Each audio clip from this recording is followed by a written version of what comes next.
chaotic track notorious for being unpredictable, a handful of drivers that need to perform, and why Baku are changing their circuit for the safety of drivers. We're talking about all this and more in today's episode of Crash Course. Hello and welcome to Crash Course, the show where I, Mr. Aiden, will take you through everything you need to know ahead of this weekend's Grand Prix. This week we're heading to the city of Wind, whose combination of historic buildings and modern architecture make for a very unique spectacle, with its long straights and twisty circuits creating a Monza-Monaco mashup which drivers and fans alike seem to love. It is of course the one and only Baku.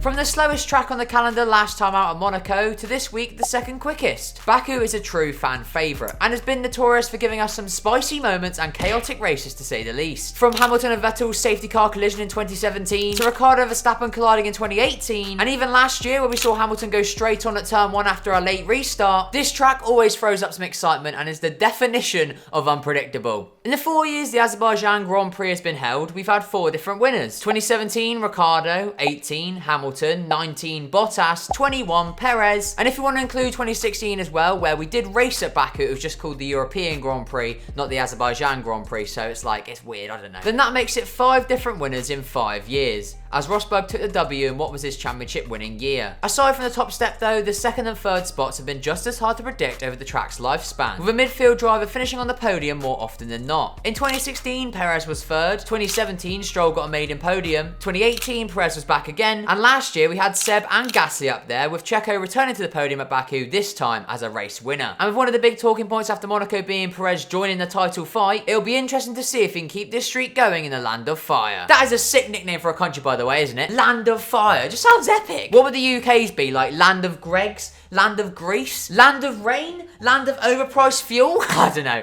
Let me know in the comment section down below what you think and I'll use the best one for the Silverstone Crash Course video, alright? Speaking of last year's GP at Monaco though, it was a wild one.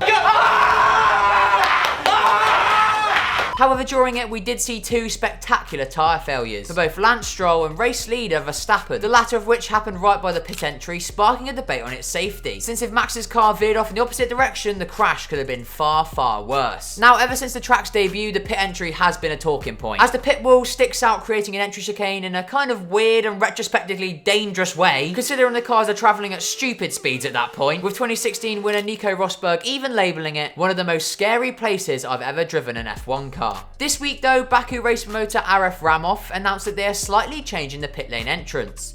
There are no changes to the track itself, but we've been requested by the FIA to slightly modify the pit lane entrance so that it's a little safer. So overall I'd say this is pretty good news, you know, more safety equals less risk. And speaking of drivers at risk, Daniel Ricciardo. You've all seen it, everyone in the world, including us, has written an article or made a video or something about how Daniel Ricciardo is under pressure. And he needs to start performing. And being a winner here in Baku in 2017, what better place to silence those haters? Speaking exclusively with us here at Crash, Danny Rick said, I'll do this in an Australian accent for you lot, you know, for realism. More times than not, I kind of chuckle at the deal. There are always going to be people saying this and that. It is what it is. It's up to me in the car to prove them wrong.